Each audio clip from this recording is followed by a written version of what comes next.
또 이렇게 인사합시다. 진심으로 축복합니다.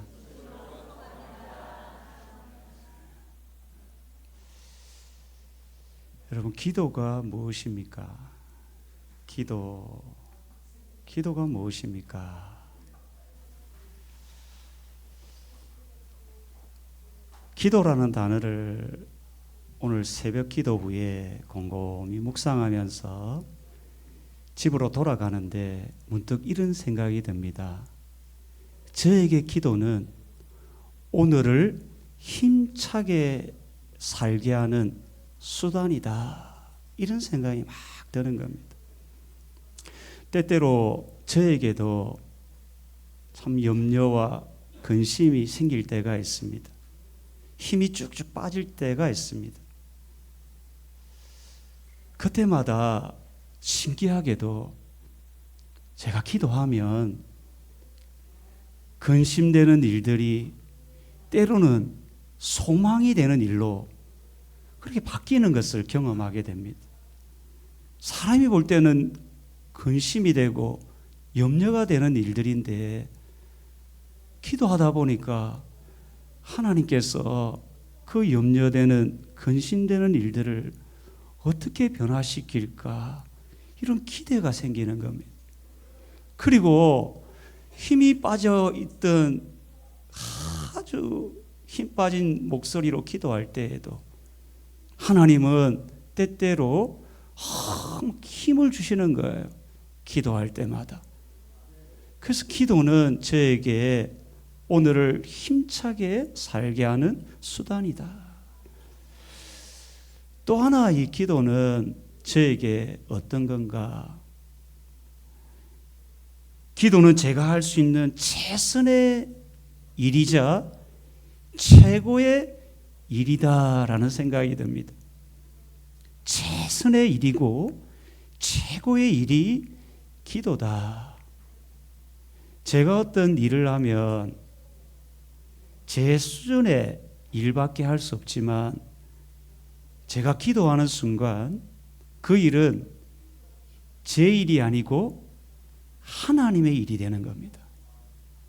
제가 일을 하면 사람 수준의 일을 할 수 있지만 아무리 제가 일을 잘해도 사람이 할 수 있는 수준의 일밖에 안 되지만 제가 어느 순간 기도하니까 사람의 수준을 뛰어넘는 하나님의 수준에 있는 일을 하게 되는 것을 경험하게 되는 겁니다. 그래서 제게 기도는 최선의 일이자 최고의 일이라는 겁니다. 성도님들에게 기도는 어떤 겁니까? 오늘 본문에 보면 솔로몬의 기도가 나옵니다. 솔로몬은 당대 최고의 왕일 뿐 아니라 전에도 없었고 후에도 없을 만큼 최고의 지혜자, 최고로 뛰어난 왕 중에 왕이었습니다. 그가 지혜로 왕을 얼마든지 이 나라를 얼마든지 다스릴 수 있는 자리에 있었지만 그는 자기 지혜로 나라를 다스리기보다 뭐 했다는 겁니까? 기도했다는 겁니다. 솔로몬에게도 최선의 일, 최고의 일이 기도였습니다. 저는 솔로몬의 기도를 통해서 기도와 관련된 세 가지의 질문을 던지면서 말씀을 좀 전하고자 합니다. 첫 번째 질문은 어떤 자세로 기도해야 하는가라는 질문입니다. 여러분, 어떤 자세로 기도해야 합니까? 첫 번째 자세는 항복하는 자세입니다. 좀 표현이 조금 이상하게 들릴 수 있는데 첫 번째 기도의 자세는 항복하는 자세입니다. 오늘 본문 22절을 보면 솔로몬이 이제 기도할 때의 자세인데 온 회중 앞에서 마주서서 기도를 시작합니다. 어떤 자세로 하냐면 하늘을 향하여 손을 폈다. 하늘은 하나님을 상징하는 단어인데 하나님을 향하긴 했는데 손을 폈다. 그러면 이랬다는 건가? 손을 폈다는 건 어떤 자세인가? 그래서 이 원문과 이 다른 번역본을 보면 손을 이렇게 들었다는 겁니다. 이렇게. 그러니까 하나님을 바라보며 손을 들고 기도했다라는 겁니다. 그래서 저는 이 손을 들었던 이 자세가 항복하는 자세로 느껴지는 겁니다. 여러분, 우리 전쟁이 터지면 적군들이 총을 탁 들고 우리에게 하는 말이 있습니다. 손들어! 움직이면 쏜다. 잘 아시네. 손을 왜 듭니까? 항복이죠. 항복이라는 겁니다. 흔히 우리가 두 손 두 발 다 들었다. 도저히 할 수 없는 상황 만났을 때 두 손 두 발 다 들었다. 손들어 움직이면 쏜다 할 때 움직이면 어떻게 됩니까? 죽는 겁니다. 손을 든다는 것은 자기 의지, 자기 생각을 상대방에게 맡기는 겁니다. 상대방의 뜻을 따르겠다는 겁니다. 오른쪽으로 가라면 오른쪽으로 가고 왼쪽으로 가라면 왼쪽으로 가는, 이게 항복하는 자세입니다. 손을 들었다는 것은, 하나님을 향하여 손을 들었다는 것은 하나님께 전적으로 맡기겠다는 겁니다. 내 의지, 내 경험, 내 생각을 내려놓고 하나님께 전적으로 내 인생을 맡기겠다. 주님 뜻대로 따르겠습니다. 이것이 첫 번째 솔로몬의 기도 자세입니다. 우리가 성경에 보면 종종 손을 들고 기도하는 장면이 나옵니다. 출애굽기 17장에 보면 이제 이스라엘 군과 아말렉과 전쟁을 하게 되는데 산에서 모세가 기도를 하는데 손을 들고 기도하는 겁니다. 손이 내려가면 아말렉이 이기고 손이 올라가면 이스라엘이 이기고, 그래서 손이 계속 이렇게 하늘을 향해서 들도록 아론과 홀이 딱 잡고 있는 겁니다. 손을 든다는 것은 모든 것을 하나님께 맡긴다는 겁니다. 기도하는 첫 번째 자세는 우리의 인생을 하나님께 맡깁니다. 이 항복하는 자세, 이것이 기도할 때 꼭 필요합니다. 두 번째 자세는 겸손의 자세입니다. 겸손의 자세. 오늘 우리가 읽지는 않았는데 솔로몬이 기도를 다 마쳤을 때가 언제냐면 8장 54절입니다. 솔로몬이 8장 54절을 보면 솔로몬이 무릎 꿇고 손을 펴서 하늘을 향하여 기도와 간구로 여호와께 아뢰기를 마치고, 54절에는 손을 펴고는 있는데 또 한 자세가 있죠. 무릎을 꿇었다라는 겁니다. 솔로몬은 지금 왕입니다. 모든 백성이 자기 앞에 무릎 꿇는 위치에 있는 사람입니다. 그런데 왕인 자신이 진정으로 섬길 만왕의 왕을 하나님으로 인정하는 겁니다. 이게 겸손의 자세입니다. 나라를 자기의 힘으로 다스릴 수 없다는 겁니다. 여러분으로 이야기하면 우리 가정을, 저로 이야기하면 우리 교회를 내 힘으로 다스릴 수 없으니 하나님 도와달라는 겸손의 자세입니다. 성경을 보면 무릎 꿇고 기도하는 장면이 종종 나옵니다. 엘리야는 기도할 때 이 얼굴을 무릎 사이에 놓고 기도하는 장면이 나옵니다. 겸손함과 간절함이 그 엘리야의 기도 속에 담겨 있습니다. 다니엘은 하루에 3번을 기도하는데 무릎 꿇고 성전을 향해 기도하는 장면이 나옵니다. 여러분, 바울도 종종 무릎 꿇고 기도하는 장면이 나옵니다. 심지어 예수님도 겟세마네 동산에서 무릎 꿇고 기도하는 장면이 나옵니다. 제가 어릴 때 교회에 처음에 이 바닥이었습니다. 이런 의자가 없었습니다. 제가 어릴 때 다녔던. 그래서 저는 어릴 때 어른들이 다 교회 오면 어떻게 기도합니까? 무릎 꿇고 기도하는 장면을 보고 자랐습니다.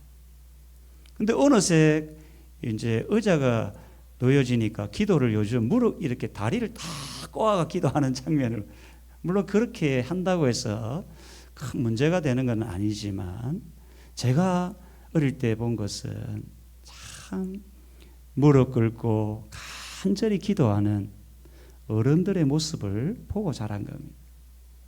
이 오늘 솔로몬도 무릎을 꿇고 겸손한 자세로 간절히 기도했다는 겁니다.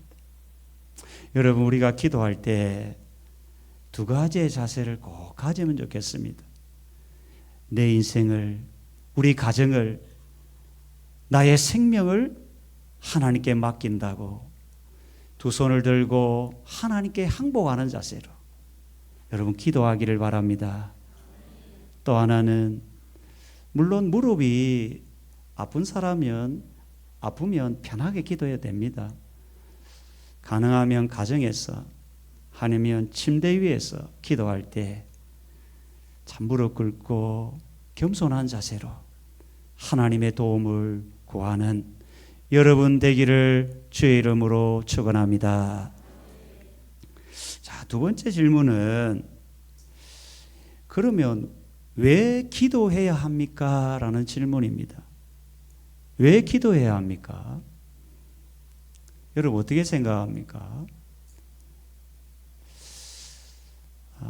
그래, 이 질문은 왜 밥을 먹어야 합니까? 라는 질문과 비슷합니다. 왜 기도해야 합니까? 언젠가 이제 칼빈의 책 기독교 강요를 보면 기도해야 되는 6가지 이유를 이제 아주 유명한 칼빈이라는 사람이 그 이유를 적은 것을 보았습니다. 첫 번째가 뭐냐면 주님을 열심히 찾고 사랑하기 위해서 기도해야 된다는 겁니다. 여러분이 지금 주님을 찾지 않고 주님을 향한 사랑이 식었다면 그때는 뭐 할 때라는 겁니까? 기도할 때라는 겁니다. 2번째는 거룩한 삶을 살아가기 위해서 기도해야 된다는 겁니다. 지금 여러분이 육신의 욕망을 따라서 부끄러운 삶을 살아가고 있다면 그때는 뭐 할 때라는 겁니까? 기도할 때라는 겁니다. 기도는 거룩한 삶을 살아가기 위해 필요한 요소가 기도다. 3번째는 감사함이 넘치도록 살기 위해 기도해야 된다는 겁니다.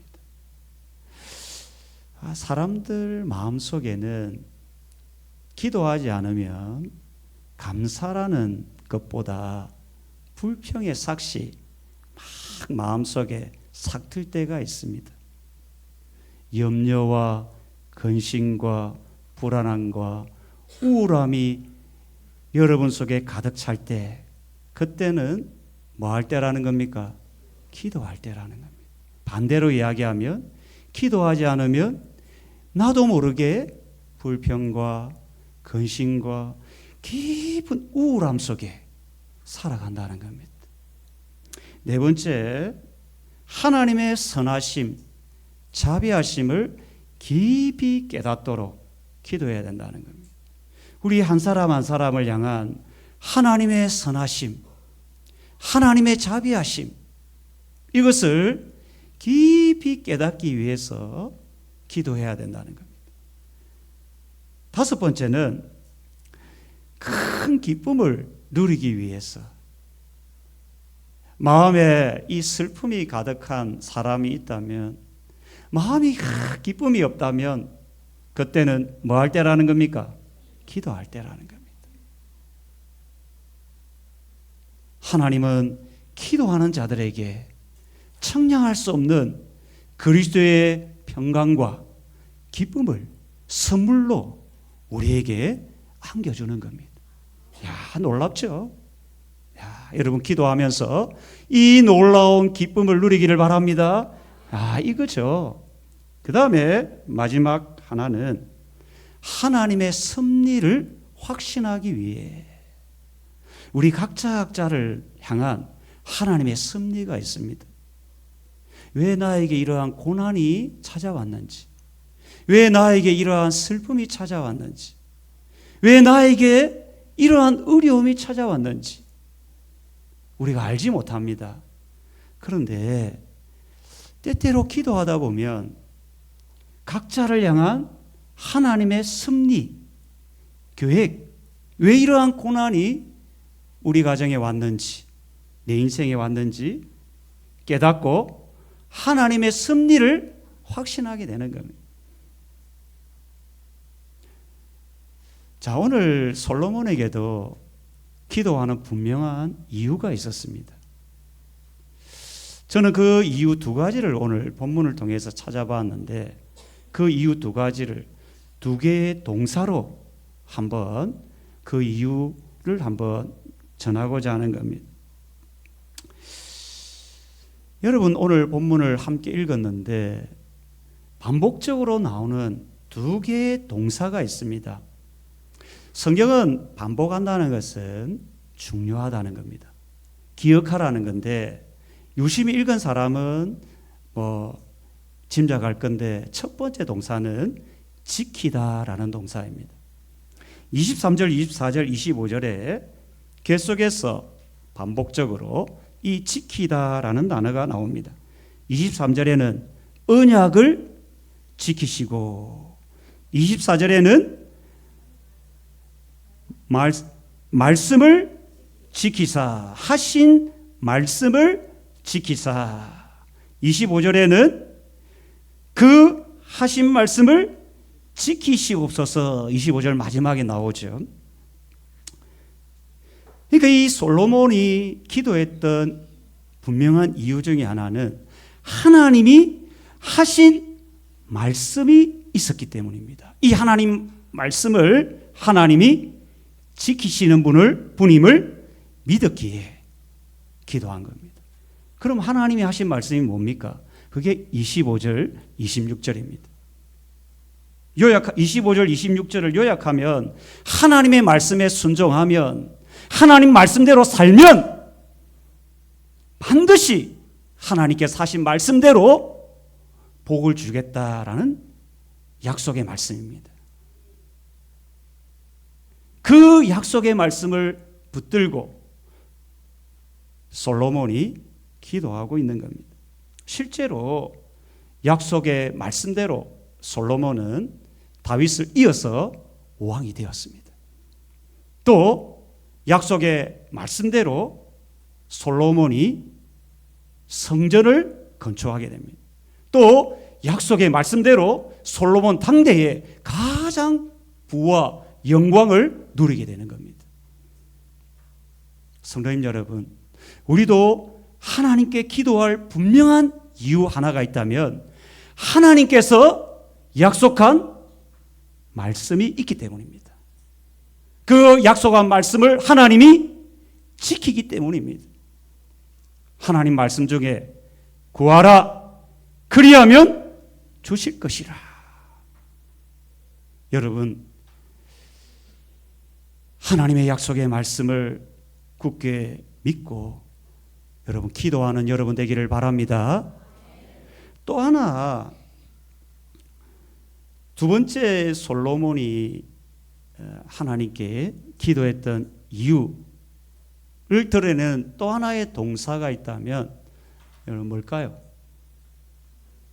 자, 듣다라는 동사입니다. 듣다라는 동사입니다. 28절, 29절, 30절에 보면 이 듣다라는 동사가 5번 나옵니다. 28절에는 종이 오늘 주 앞에서 부르짖음과 비는 기도를 들으시옵소서.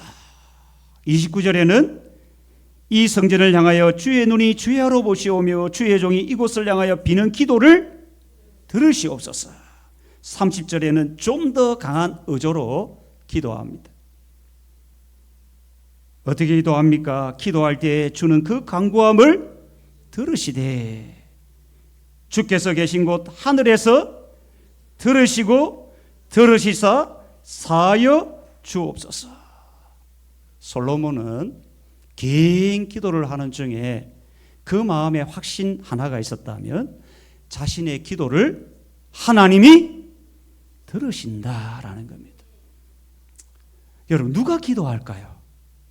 누가 기도를 정말 간절히 하고 계속 할까요? 하나님이 하신 말씀을 지키심을 믿는 사람. 또 하나는 자기의 기도를 하나님께서 들으심을 믿는 사람입니다. 조선시대 신문고 제도가 있었습니다. 백성들의 억울함을 해결해 주려고 왕이 대궐박에 신문고라는 북을 이제 두어서 백성 중에 억울한 일을 당한 사람이 있으면 그 북을 치라고 말한 겁니다. 처음에 이 북이 놓여졌을 때 사람들은 치지 않습니다. 저 바쁜 왕이 설마 내 억울함을 해결해 줄겠나 의심이 있었던 겁니다. 그런데 어떤 한 사람이 북을 쳤습니다. 실제로 왕이 그 억울함을 해결해 줍니다. 그때부터 억울한 일을 당한 사람들은 다 뭐 하겠습니까? 북을 치는 겁니다. 조선시대 백성들이 자신의 억울함을 가지고 북을 쳤다면 우리는 만왕의 왕이신 하나님께 우리의 억울함, 답답함을 구할 하나의 방법이 있습니다. 그게 뭡니까? 기도라는 겁니다, 여러분. 그런데 가끔 이런 생각을 할 때가 있습니다. 하나님이 나의 기도를 정말 들으실까? 내 이렇게 조용조용히 하는 소리를 하나님이 들으실까? 저는 가끔 이 들으시는 하나님을 제가 청년 때 깊이 정말 마음에 영접이 되었는데 정말 눈 뜨고 걸어가면서 기도했던 적이 있습니다. 야, 정말 그 기도 하나하나가 그냥 땅에 떨어지지 않고 때가 되니까 열매가 되는 그런 경험을 하게 된 겁니다. 여러분, 하나님은 여러분의 억울함, 답답함을 들으시는 분임을 믿으시길 바랍니다. 마지막 질문은 그러면 무엇을 기도해야 합니까? 라는 질문입니다. 이 기도의 제목을 묻는 질문입니다. 우리는 무엇을 기도해야 합니까? 가끔 이렇게 물어봅니다. 성도님, 기도 제목이 무엇입니까? 물어보면 아주 막연합니다. 그것은 물론 다 고백하기가 어려울 때도 있겠지만 가능하면 여러분의 기도의 제목을 노트에다가 기록하든지 늘 생각하든지 그렇게 하는 자세가 필요합니다. 솔로몬은 7가지의 분명한 기도의 제목이 있었습니다. 그것이 31절부터 53절까지의 내용입니다.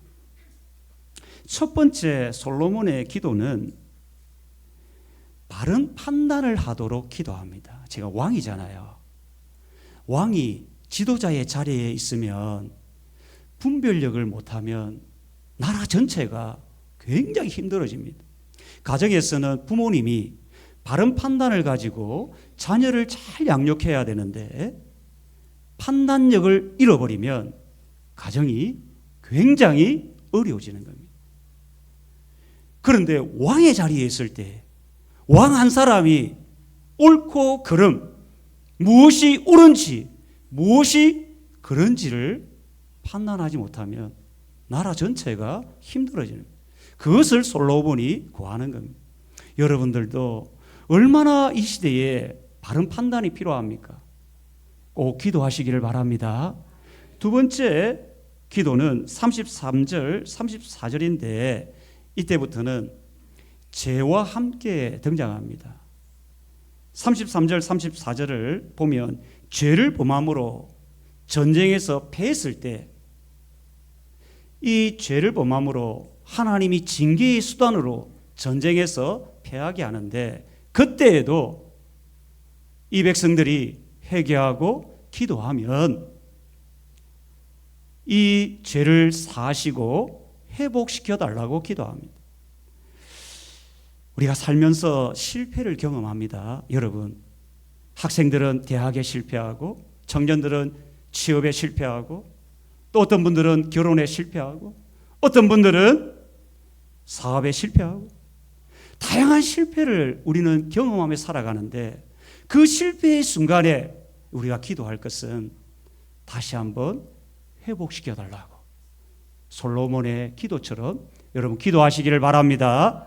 세 번째 기도는 35절 36절인데 죄를 범함으로 하늘 문이 닫혀서 비가 내리지 않는 상황이 이제 생겨난 겁니다.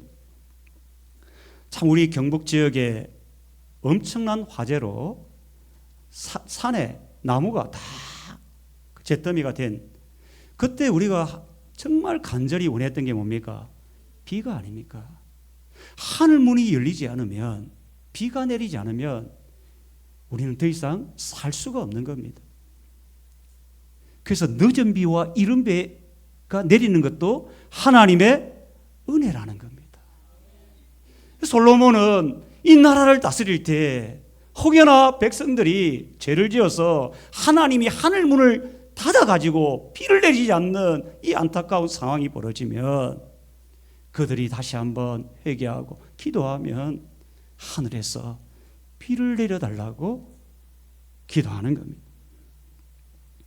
네 번째 37절 40절을 보면 이때도 이제 이 땅에 기근과 전염병, 곡식이 시들거나 이러한 어려움이 다가왔을 때 이것도 죄의 결과입니다.